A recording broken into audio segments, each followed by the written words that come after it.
అభి, ఇప్పటిదాకా ఎక్కడికెళ్ళావు?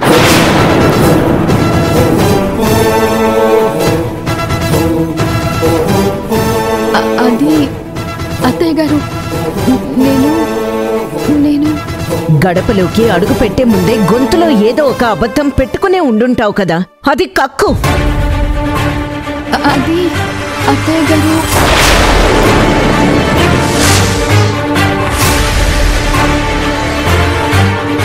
ఏదో ఒక అబద్ధం చెప్పడానికి కూడా ఎందుకింతగా ఆలోచిస్తున్నావు అభి?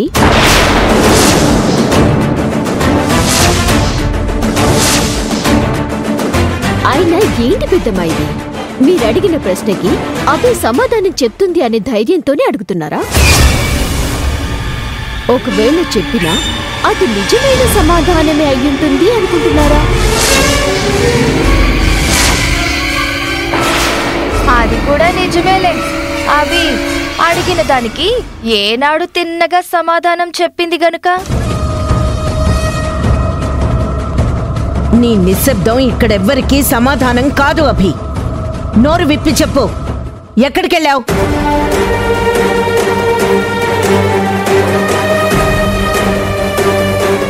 పెద్దమ్మా, అవసరమైన సమయంలో హఠాత్తుగా మాయమైపోవడం అభికేమైనా కొత్త?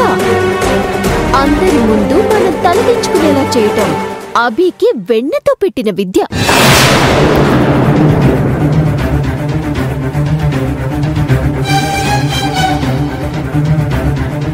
అందరిలోనూ మన గౌరవం తగ్గాలి, అందరూ మనల్ని చీకొట్టాలి, మన కుటుంబం అంటేనే అందరూ చిరాకు పడాలి.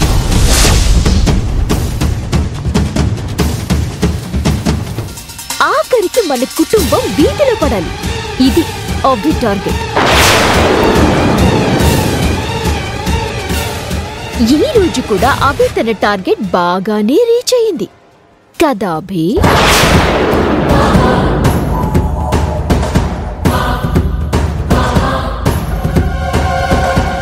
అభి, అందరూ అడుగుతున్నారు కదా, ఎక్కడికి వెళ్ళావో చెప్పు. సారీ, ఒక ముఖ్యమైన పని మీద వెళ్ళాను. కానీ అది చాలా అత్యవసరం కాబట్టి వెళ్ళానే తప్ప మన కుటుంబాన్ని అవమానాల పాలు చేయడానికి కాదు. అదే ఏంటి ఆ అత్యవసర పని?